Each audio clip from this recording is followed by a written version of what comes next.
I still remember the sound of my father's laughter echoing through the courtroom. Not loud, not hysterical, just confident, cruel, the kind of laugh a man makes when he's absolutely certain he's about to win.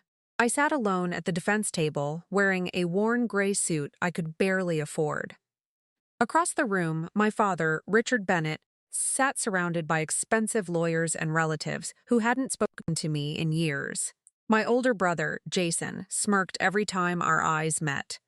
To them, I was the family disappointment, the son who left the family business, the son who chose architecture over real estate, the son who spent years struggling while everyone else got rich.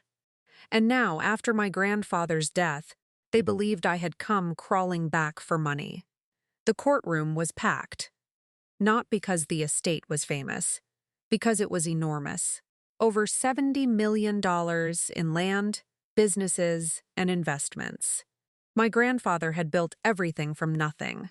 For 50 years, he worked 7 days a week, and everyone assumed my father would inherit it all. Everyone except my grandfather. The hearing had already lasted nearly 2 hours. My father's attorney, Seth Mace, stood confidently before the judge.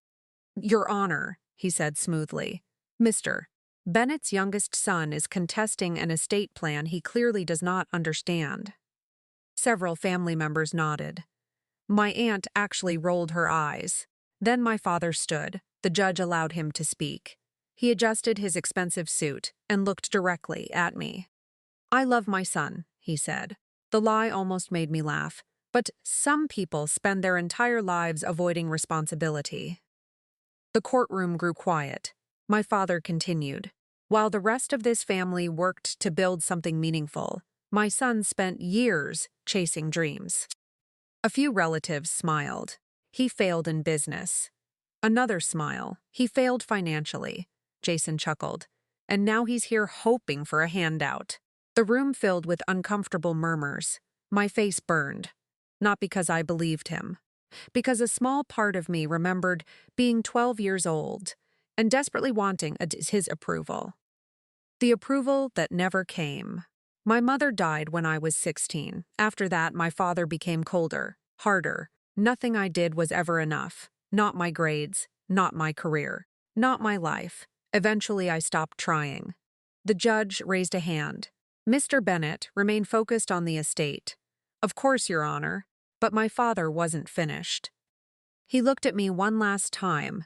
"You can't spend your whole life being a failure and expect a reward." Jason grinned.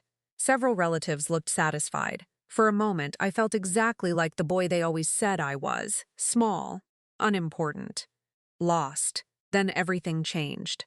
The judge opened a thick folder sitting beside him. His expression shifted slightly, not dramatically, just enough. He adjusted his glasses, then looked directly toward my father. "Mr. Bennett," he said calmly, "before proceeding, there appears to be a misunderstanding regarding ownership of the estate." My father frowned. "What misunderstanding?" The judge opened another document. The room became silent. Even the lawyers stopped moving. Then the judge spoke words nobody expected. "According to the trust documents signed by the deceased, the estate does not belong to Richard Bennett." My father's face froze. "What?" The judge continued. "The estate has not belonged to Richard Bennett for nearly 8 years." The silence became absolute. Jason blinked repeatedly. My aunt looked confused. Even my father's attorney seemed startled. "What exactly are you saying?" my father demanded. The judge turned a page. "I'm saying that 8 years ago, Harold Bennett transferred controlling ownership of all estate assets into a protected trust." My father stood abruptly. "That's impossible." The judge didn't react. "It is fully documented." I felt my heart pounding. Because unlike everyone else in that room, I already knew. The judge looked toward me, then back to my father. "And according to those documents, the sole trustee and controlling owner of the estate is Ethan Bennett." The room exploded. Gasps, whispers, shock. Jason's mouth literally fell open. My father looked like someone had punched him. "No," he whispered, then louder. No. The judge remained calm. The documents are valid. My father shook his head violently. That can't be right. But it was. 8 years earlier, my grandfather called me to his ranch in Montana. I thought it was just a visit. Instead, he spent 3 days talking to me about family, about character, about integrity. At one point, he said something I never forgot. Money doesn't reveal character, Ethan. It reveals what was already there. At the end of that trip, he showed me the trust. I refused at first. I told him Dad deserved it. Jason deserved it. I certainly didn't. My grandfather disagreed. You build things. He pointed toward my architectural sketches. You care about people. Then he looked toward the house. Your father only cares about ownership. I never forgot those words. Back in court, my father's face had turned pale. When did he do this? He demanded. 8 years ago, the judge replied. My father looked sick. Because 8 years ago was exactly when he began treating my grandfather like an inconvenience instead of a parent. The courtroom remained stunned. Then the estate attorney stood. A man in his 70s named Walter Hughes. He had worked with my grandfather for decades. Walter cleared his throat. Harold Bennett left additional instructions. The room became quiet again. Walter unfolded a letter. My family will likely fight after I'm gone. Several people shifted uncomfortably. If you're hearing this, then I was right. Nobody moved. Walter continued reading. Richard believes ownership makes him a leader. My father's face tightened. It doesn't. The courtroom felt frozen. Jason believes wealth is something earned through bloodlines. Jason stared at the floor. It isn't. Then Walter paused. His voice softened. Ethan spent his life building things with his own hands. I swallowed hard. He failed sometimes. A few relatives lowered their eyes. He struggled. More silence, but struggle teaches character in ways success never can. My chest tightened. The letter continued. If Ethan owns this estate, it is not because he is my grandson. Walter looked directly at me. It is because he is the only one I trust to protect it. When the reading ended, nobody spoke. Not immediately. The judge finalized the ruling 20 minutes later. Legally, officially, permanently, the estate belonged to me. Not my father, not my brother, me. As people slowly began leaving the courtroom, my relatives avoided eye contact. The same people who mocked me moments earlier suddenly found the floor fascinating. My father remained seated, alone. For the first time in my life, he looked old, not powerful, not intimidating, just old. Eventually, he approached me. His confidence was gone. Ethan, I looked at him quietly. A long silence passed. Then he asked the question I never expected. Did you know? I nodded. Yes, his shoulders dropped. For years I imagined this moment, the revenge, the satisfaction, the victory. But standing there I felt something unexpected, sadness. Because no amount of money could repair 20 years of disappointment. No courtroom victory could create the father I wished I'd had. My father stared at the floor. I thought he trusted me. I answered honestly. I think he wanted to. That hurt him more than anything else. A few seconds later, he turned and walked away, not angry. Defeated. I never saw him the same way again. Over the following months, I honored every instruction my grandfather left behind. The family businesses remained open. Employees kept their jobs. Scholarships were funded. Charities received support. The estate survived. And strangely, so did I. Because the greatest gift my grandfather left wasn't money. It was proof. Proof that someone had seen me clearly all along. Sometimes seems the people who mock you the loudest are the ones who never took the time to understand you. And sometimes the greatest revenge isn't destroying someone. It's succeeding without their approval.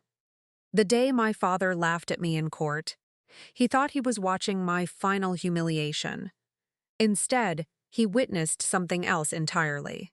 The moment the truth finally became impossible to ignore. The laughter started before I even reached the witness stand. Not nervous laughter. Not surprised laughter, mocking laughter. The kind that comes from people who already think they know how the story ends. My father sat at the front of the courtroom wearing a dark tailored suit that probably cost more than my first car. Beside him sat my older sister, Caroline, and 3 attorneys representing the family estate. Across from them sat me. Alone. No expensive lawyer, no powerful relatives. Just a stack of documents and 20 years of being underestimated. The hearing concerned my grandmother's inheritance. Margaret Collins had died 6 months earlier at the age of 87. She had built a real estate empire across South Carolina over 4 decades.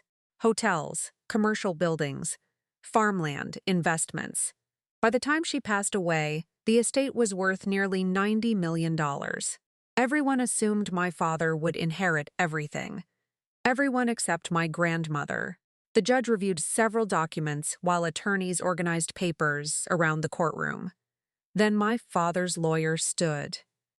"Your Honor," he said confidently, "we believe this challenge is completely without merit." Several family members nodded. My father smiled. The lawyer continued. "Mr. Collins' son is attempting to claim an inheritance that clearly was never intended for him." More smiles. More confidence. Then my father requested permission to speak. The judge allowed it. I immediately regretted it, because my father had always known exactly how to humiliate me. He stood slowly, calm, confident, comfortable. My son has spent most of his adult life chasing unrealistic dreams. The courtroom grew quiet. He left the family business. A few relatives smirked. He opened a small woodworking company that failed. That wasn't entirely true, but facts never mattered much to him. He lost money. Another smile. Moved from job to job. My sister shook her head dramatically. Then came the sentence that hurt most. Some people spend their entire lives expecting rewards they never earned. The words landed heavily. Not because they were true, because I had spent years believing they might be. I was 46 years old, and somehow my father's opinion could still make me feel 16. The judge eventually interrupted. "Mr. Collins, let's remain focused on the legal matter." My father nodded. "Of course, Your Honor." Then he looked directly at me. "If my son believes he deserves part of this estate, he's mistaken." A few people laughed softly, including Caroline. Then my father sat down, satisfied, certain, victorious, or so he thought. Because 10 minutes later, the entire courtroom went silent. The judge opened a sealed envelope that had remained untouched throughout the hearing. I immediately recognized it. My grandmother's personal instructions.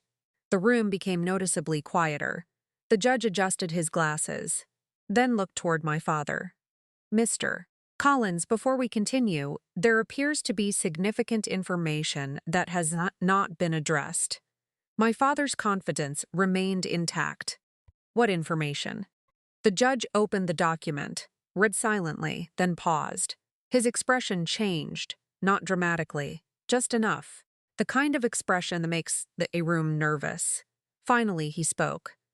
"According to these instructions, Margaret Collins amended her estate plan 4 years ago." My father frowned. "That can't be right." The judge continued reading. "All controlling ownership of the estate was transferred into a private trust."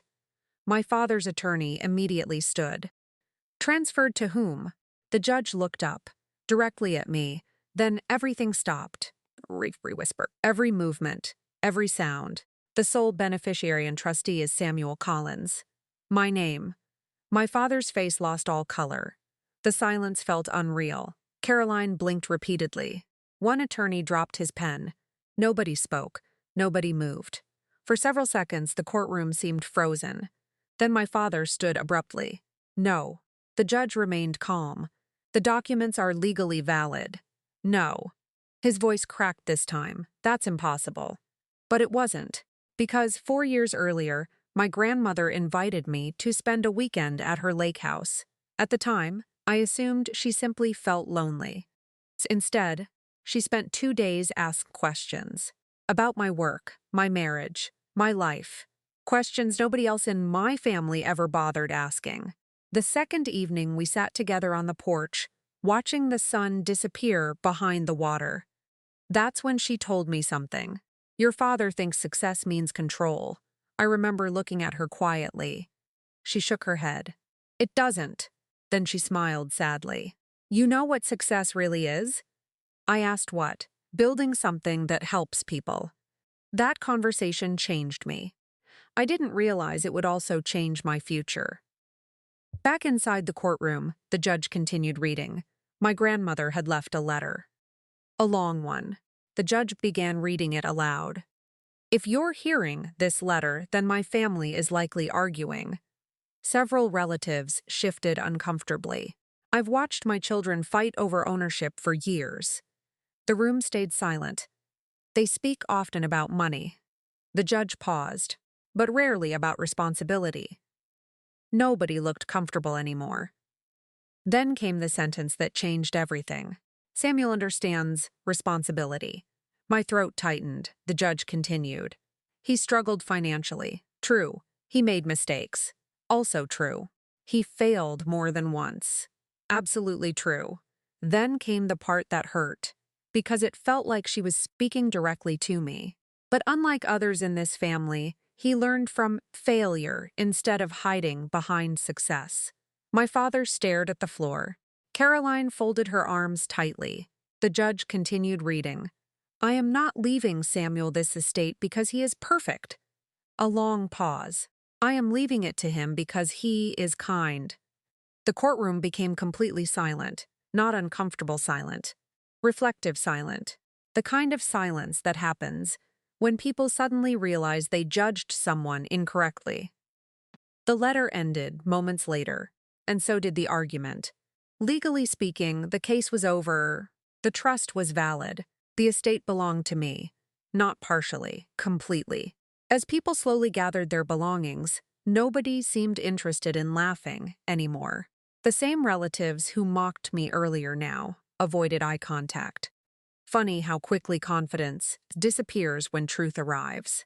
Eventually, the courtroom emptied. Only a few people remained. My father approached me carefully. For the first time in my life, he looked uncertain.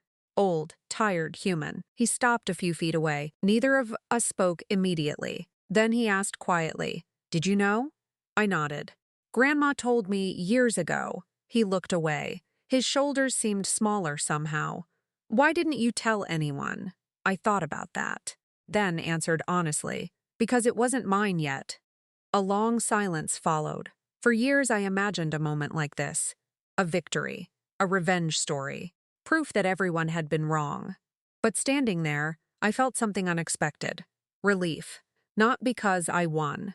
Because I no longer needed their approval. My father stared at the empty courtroom. I thought she trusted me. I swallowed carefully. I think she wanted to. That answer seemed to break something inside him. He nodded slowly, then turned and walked away. No argument, no excuses, no laughter, just regret. Over the next year, I honored every instruction my grandmother left behind. Employees kept their jobs. Community programs received funding. Scholarships expanded. The businesses continued growing, and every major decision followed the values she taught me. Responsibility, kindness, character. The inheritance changed my financial life. But something else changed even more. My understanding of myself, because sometimes the people who mock your failures never stay around long enough to watch your growth. Sometimes they decide who you are years before you've finished becoming that person. The day my father laughed at me in court, he believed he was witnessing my final humiliation. Instead, he witnessed something much more powerful. The moment the truth finally spoke louder than his opinion. Before the judge could even review the documents, my father leaned back in his chair and smiled. Not a warm smile, not a proud smile, a victory smile. The kind a man wears when he believes the outcome is already decided. Then he looked directly at me and said the words I will never forget. You're getting nothing." Several relatives laughed quietly. My older brother lowered his head to hide a grin. Even my aunt shook her head, as if I were embarrassing myself. I sat alone at the opposite table inside the courthouse in Savannah, Georgia. No family beside me, no support, just a folder of documents and 20 years of memories I wished I could forget. The hearing concerned my grandfather's estate, Walter Hayes, a self-made businessman who had spent 50 years building one of the largest agricultural companies in the region. When he died at 84, he left behind millions of dollars in land, equipment, investments, and commercial properties. Everyone assumed my father would inherit everything. After all, he was the oldest son, the favorite son, the son who never stopped reminding everyone of it. I was different. I had left the family company at 23. I became a school teacher, then a principal. I chose a life that mattered to me instead of one that impressed other people. My father never forgave me for that. To him, money measured success, nothing else. Not character, not kindness. Certainly not teaching. For years he called my career a waste of potential, a waste of opportunity, a waste of the Hayes names. And now, sitting across from him in court, I could see he still believed it. The judge reviewed several documents. Lawyers exchanged papers. The room remained quiet. Then my father's attorney stood. "Your Honor, this matter is quite straightforward." His confidence filled the room. The deceased clearly intended his estate to remain under the control of his immediate business successors. My father nodded. My brother smiled. The attorney continued. "Mr. Hayes's younger son has chosen to change expectations, despite having no involvement in the family business for nearly 20 years. Several relatives exchanged amused looks. I remained silent, because I had spent most of my life defending myself, and I was tired. The attorney finally sat down. Then my father requested permission to address the court. The judge allowed it. That was his mistake, because my father never missed an opportunity to humiliate me publicly. He stood slowly, straightened his expensive jacket, then looked directly at me. Some people spend their entire lives making poor decisions. The room grew quiet. I gave my son every opportunity. I felt my jaw tighten. He walked away from all of them. More silence. He abandoned the family business. A few relatives nodded. He chose a low-paying career.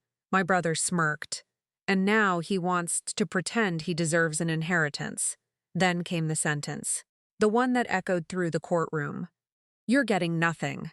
A few people laughed, not loudly, but enough to remind me exactly how my family viewed me. As a disappointment, as a failure, as the son who never measured up. The judge eventually interrupted. "Mr. Hayes, please focus on the legal matter." My father sat down, still smiling, still certain, still convinced he had won. Then the estate lawyer stood up, and everything changed. His name was Arthur Reynolds, 72 years old, silver hair, calm voice. He had worked beside my grandfather for over 3 decades. Unlike everyone else in that courtroom, Arthur wasn't smiling. In fact, he looked almost disappointed. He adjusted his glasses slowly, then addressed the judge. "Your Honor, before this hearing proceeds further, there is an important document that has not yet been introduced." The room became noticeably quieter. My father frowned. What document? Arthur ignored him. Instead, he handed a sealed envelope to the judge. I recognized it immediately. My grandfather's private instructions. The same envelope he mentioned during our final conversation 3 years earlier. My heartbeat accelerated. The judge opened the document carefully. Read silently, then stopped. His expression changed, not dramatically, just enough. Enough to make everyone nervous. Finally, he looked up. "Mr. Hayes." My father straightened confidently. "Yes, Your Honor." "There appears to be a significant misunderstanding regarding this estate." The confidence disappeared slightly. "What's misunderstanding?" The judge glanced back at the document, then spoke. According to these instructions, Walter Hayes amended his estate plan 6 years ago. The courtroom grew silent. My father frowned. What does that mean? Arthur Reynolds stepped forward. His voice remained calm. It means the assumptions everyone has been operating under are incorrect. Nobody moved. Nobody spoke. Then Arthur delivered the sentence that changed everything. The primary beneficiary of Walter Hayes's estate is not Richard Hayes. My father's face froze. My brother stopped, smiling. The silence became absolute. Arthur continued. The primary beneficiary is Michael Hayes, me. My name echoed through the room. For several seconds, nobody reacted. They simply stared, as if they had heard the wrong person. My father stood abruptly. No. Arthur remained calm. The documents are legally valid. No, his voice cracked. That's impossible, but it wasn't. 6 years earlier, my grandfather invited me to his farm. At the time, I assumed he wanted company. Instead, we spent an entire afternoon sitting beneath an old oak tree, overlooking the fields he spent decades building. I remember him asking about my students, their struggles, their families, their futures. Questions nobody else in my family ever asked. At one point, he smiled and said something I never forgot. Your father thinks success means ownership. I looked at him quietly. He shook his head. It doesn't. Then he pointed toward the school where I worked.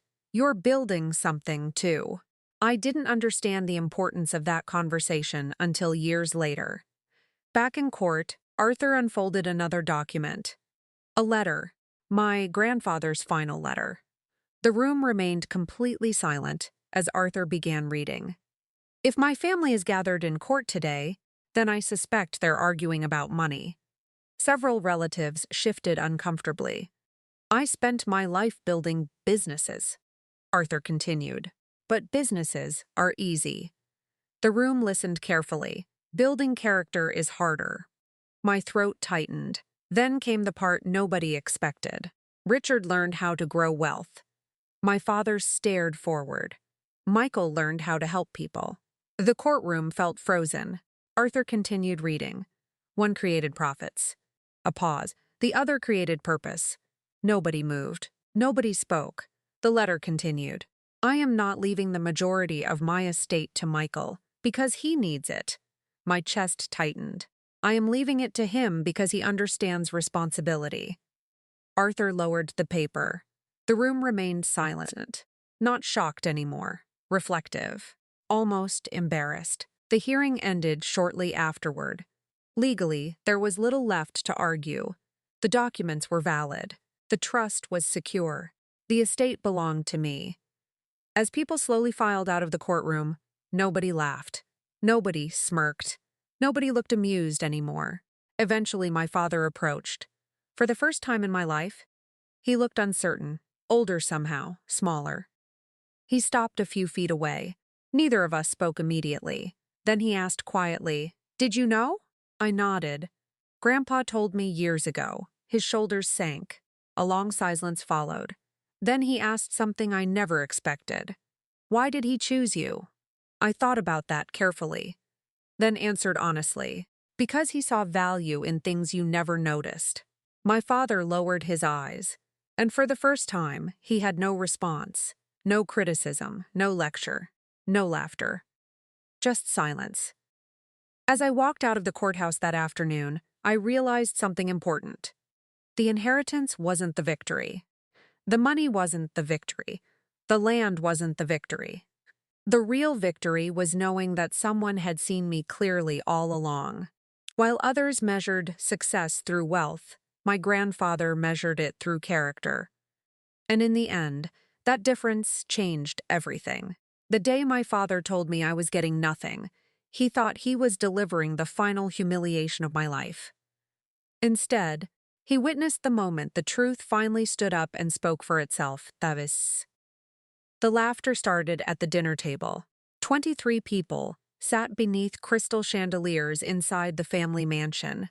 My father stood at the head of the table, holding a glass of wine. My brother sat beside him. My cousins watched eagerly. Everyone knew what was coming. Family gatherings in the Morgan family usually ended the same way, with me becoming the joke. My father raised his glass. Let's all appreciate Nathan. A few relatives smiled. Others looked uncomfortable. I already knew where this was heading. My father continued. He's 50 years old and still doesn't understand business. Several people laughed. My brother smiled into his drink. I stared down at my plate. For years, I had learned to stay quiet. It hurt less that way. Then my father delivered the sentence that made the entire room laugh. If common sense were inheritance, Nathan would get nothing. The table erupted. Even some relatives who normally avoided conflict chuckled awkwardly. I felt my face burn, not because I was surprised, because a small part of me still wished he would stop, even after all these years. My name is Nathan Morgan. I spent 28 years working as a landscape architect. I designed public parks, restored historical gardens, created outdoor spaces for schools and hospitals. I loved my work, but in my father's eyes, none of it mattered, because I didn't work for Morgan Properties, the family company. The business empire my grandfather built from a single constructions crew. To my father, success meant money, always money. My older brother Daniel followed him into the company immediately after college. I didn't. And from that moment forward, I became the family disappointment. For 25 years, I listened to the same criticism. You lack ambition. You don't understand business. You'll regret your choices. Every family gathering became another reminder, another comparison, another humiliation. The mansions itself became a symbol of that. A sprawling waterfront estate outside Charleston, 16 bedrooms, private docks, gardens overlooking the Atlantic. The place where every holiday, birthday, and family event happened.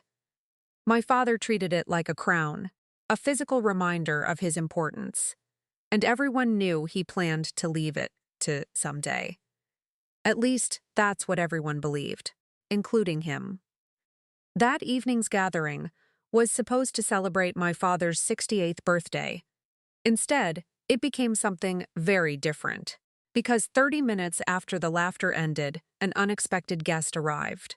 The family attorney, Walter Simmons, 74 years old, sharp mind, perfect memory. He had represented my grandfather for nearly 40 years. The moment Walter entered the dining room, the atmosphere shifted. My father looked confused. Walter? Walter nodded politely. Sorry to interrupt. He carried a leather briefcase under one arm, the same briefcase he always carried. The room grew quiet. My father forced a smile. What brings you here? Walter looked around the room, then spoke carefully. I believe everyone should hear this together. Something about his tone made people nervous. Even Daniel stopped smiling. Walter placed the briefcase on the table, opened it, removed several documents, then looked directly at my father. George, there is information regarding the estate that needs clarification. My father laughed softly. Clarification? Walter nodded. Yes. The room became noticeably quieter. My father folded his arms. What exactly needs clarification? Walter adjusted his glasses, then said the words that changed everything. The ownership of this property. My father's smile disappeared. What about it? Walter opened a document. The mansion does not belong to you. Silence. Complete silence. I heard somebody set down a fork. My cousin blinked repeatedly. Daniel frowned. My father laughed nervously. What are you talking about? Walter remained calm. The property has not belonged to you for nearly 7 years. The room froze. My father stood abruptly. That's impossible. Walter shook his head. No. Then he looked directly at me. The owner of this property is Nathan. For several seconds, nobody moved, nobody spoke, nobody breathed. I felt every eye in the room turn toward me. My father looked genuinely shocked. Not angry, not confused. Shocked. What? Walter handed him a document. The transfer was completed 7 years ago. My father stared at the paperwork. His hands trembled slightly. I recognized the documents immediately, because I had signed them years earlier. 7 years before, my grandfather invited me to visit him shortly before his death. He was 88, weak, tired, but mentally sharp. We spent an entire afternoon walking through the gardens surrounding his mansion. At one point, he stopped beside an old oak tree, the same tree he planted when my father was a child. Then he asked me a question. "Nathan, why do you keep coming here?" I looked confused. "What do you mean?" He smiled. "Everyone else comes because of the house." The answer came easily. "Because you're here." I remember his eyes becoming emotional. A few days later, he revealed the truth. He planned to place the mansion in my name. I refused immediately. I told him Dad would never accept it. Grandfather nodded. "I know." Then he said something I never forgot.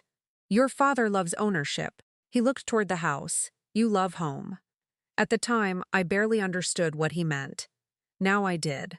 Back inside the dining room, the silence felt overwhelming. Walter opened another document, a letter from Richard Morgan, my grandfather. The room remained frozen. Walter began reading. "If this letter is being read, then my family is likely arguing over things that were never truly theirs." Nobody moved.